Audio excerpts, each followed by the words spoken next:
Hi children, how are you all? Welcome in our SS lecture, and we have chapter Life in Towns and Villages.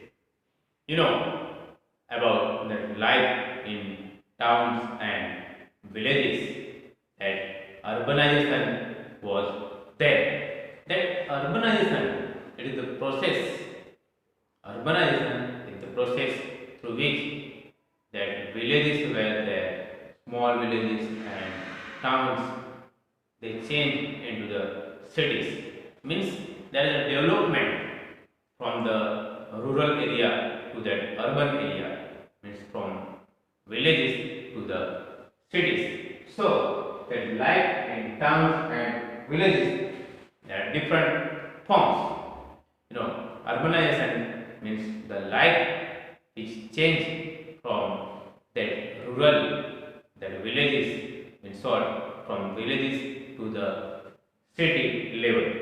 So, it has happened that life change of that common people, that because of urbanization, that life change, it happened because of that growth of agriculture, increase the production of that agriculture, that art and literature that flourish, that growth of art is responsible for that. Then, some trade and business, it increased in our country, not in our country, in all over the other countries, it increased. So that urbanization took place.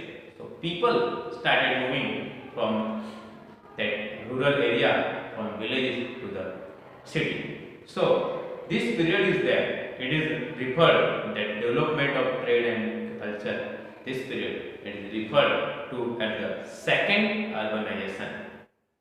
It is called second urbanization because when the first urbanization was there, it was occurred during the time of that Indus Valley civilization.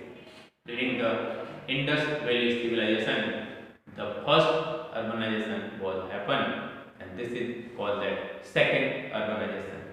So sources are there. That sources we get lot of information about that towns and then villages like that Patliputra, Vaishali, Kaushambi, Mathura. These all that towns were there, and Jakarta tells you can get information about these all that places is there in the account is given by the foreign travelers, and by this way we get a lot of information about these all things. Means these all places, their trade, their agriculture, their production, their business, that all information will get by this. And the archaeologists have found out that punch marked coins in northern, that black polished coins were there, and northern black polished pottery also provide a lot of information about this time. Then that punch marked coins were used for trade. It gave us that lot of information about this time. So that features of second urbanization. As you know that there was a flourish in the trade, agricultural product, craft, art, it all increased at great level, and this was the spread of this art and that art and architecture and trade. So in northern India, that black polyester that where was found in many that range of India. It is a fine poetry work with a black polish and mostly found in North India. And black color characterized by a glossy surface, and it is finished. It was an extremely during that period. It is extremely very attractive pottery record of that time. The new towns in this period were their better houses and drainage, ring wells, and some systems were there in the new town. was very great. There's better houses and drainage, ring wells, agricultural products and methods, that all were there. So these characters, it help us to see how that cities they were different from the Harappan city. So that cities were there, it were that was different from the Harappan cities. So some important that structures are found in many cities like that. Mostly that roads are the drainage system of the town, the ring wells were there, rows of the pots, and ceramic rings were there placed on one on another and made that ring wells, and it was made up of rows. So which were probably that used for drainage or that toilet and garbage dumps. Some that ring wells were there. They were rows of the pot. In some ring wells, that rows of the pots or that ceramic rings were there. It was placed on the top of other wells, and that well was made. And mostly these wells were used for that drainage or toilet or garbage that dumps. So you can see that dumps, that wells were used for the drainage and that whole system. Increase in agricultural product. During that time, that agricultural production that increased because of that use of modern that instruments like iron tools were used in agriculture. It give more production.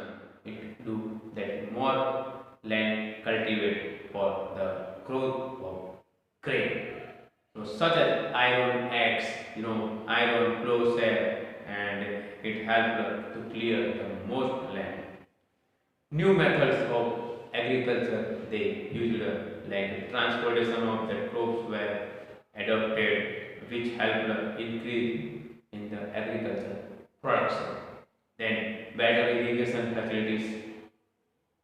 First of all, they have to depend on rain, but then better irrigation facilities available like wells, canals, and tanks, and artificial that reservation of lakes, water, that artificial reservation and some lakes were developed during this time. So these methods are there of agriculture. It helped to growth of that agriculture product. So these methods that agriculture production increased. Growth of crop. With the increase of that agriculture, other that growth of trust, that growth of crop also increased. People most of the time they were getting the agriculture production happen more.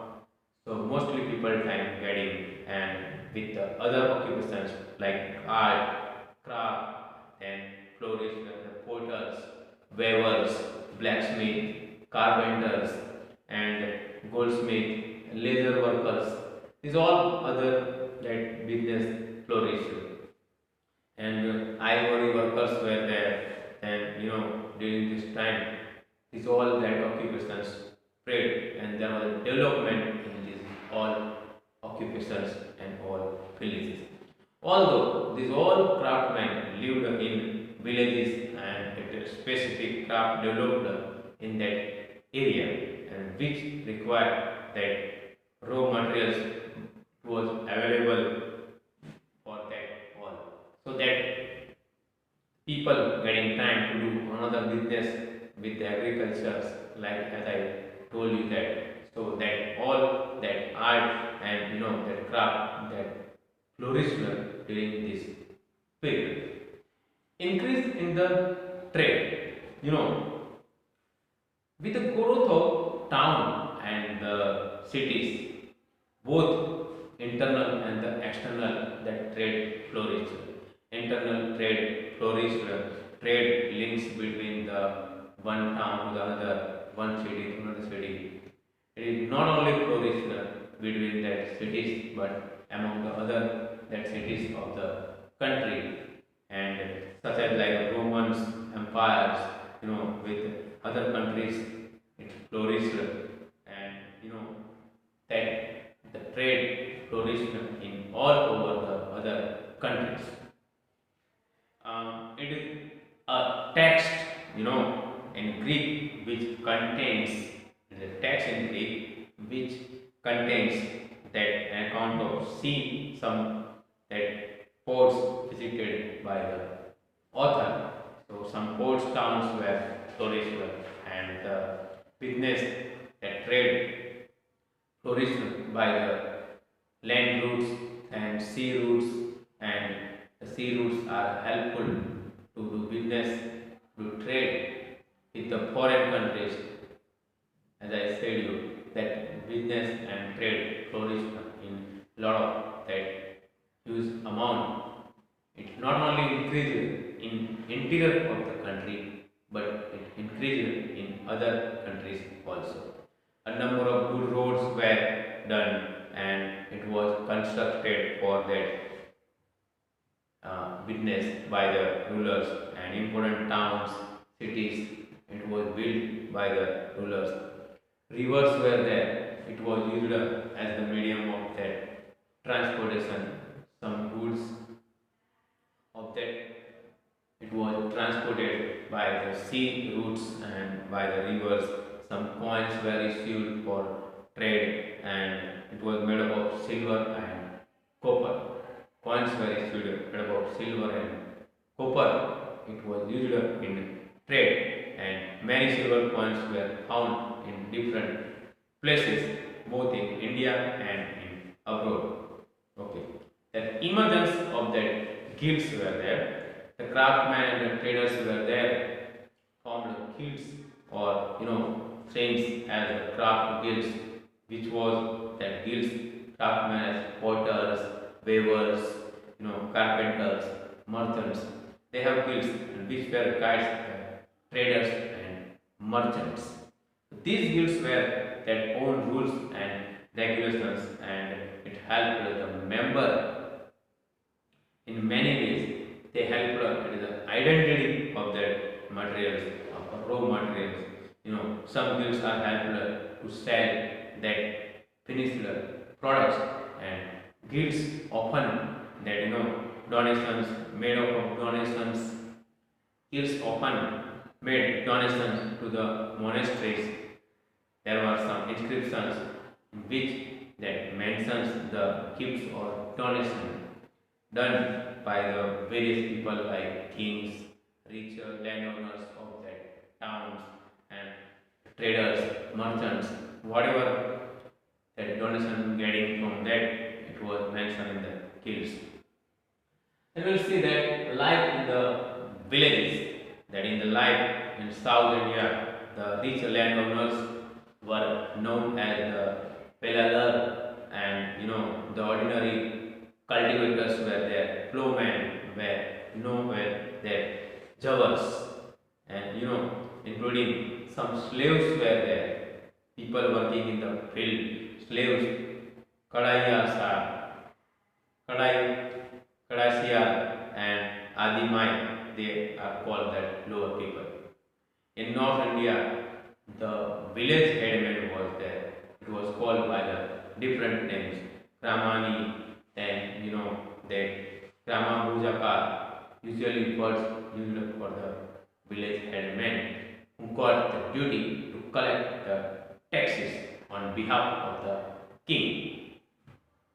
Rich landowners were there, that Gripatis, we can say, smaller that towns were there, it was flourished, and some were usually that cultivators, the landowners, rich landowners, we can say that Gripatis, and the smaller ones are called Krishna caste.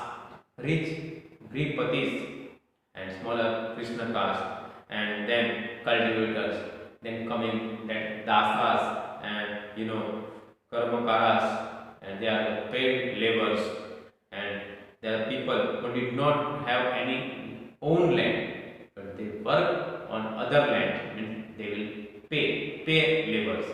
No, dasas now that began the men slaves and the karmakaras, they were the paid labors. That urban centers where the towns and cities emerged during this period and due to the greater agriculture product and that art and agriculture that flourished, trade flourished, and in all over that countries, not only in our country but in other countries it flourished, so that emergence of urban centers happened. Some such towns like that Bharuch that was developed, other that Pataliputra, Ujjain, Madurai, they were capital towns, centers for the administration. Many that such as Varanasi, Mathura, they were that regional and pilgrim centers. Some such that towns are flourished during that period. There were certain that towns it was ruled done by the kings. Fatehpur Sikri it was done by the king. And some pilgrim towns, Ajmer, Mathura, Varanasi, these all were flourished during that time. So Bharuch is the oldest city in Gujarat. It was used for trade and important centers of the sea route overseas. The craft and business was spread during this time. Mathura was there. Mathura was the located at the junction of important trade, and it was the capital of the Kusana dynasty and the pilgrim center. It developed as the pilgrim center and political administration center was there. Mathura school of that art flourished here. So in short, that because of growth of agricultural product, art, culture, and trade, because of that urbanization, this all spread in all over the country, so that emergence of the urban centers emerged. Some towns were emerged as the pilgrim towns, some that port towns, some are the religious centers, some capital towns are there, and these were that all towns that emerged. So this is that life in the towns and the villages were there. That were urbanization from village to the town was possible because of that urbanization. Many people they shifted from village to the urban, and then big cities and towns flourished. So this is the chapter. I hope you understand this well. Okay. Thank you, children. Bye.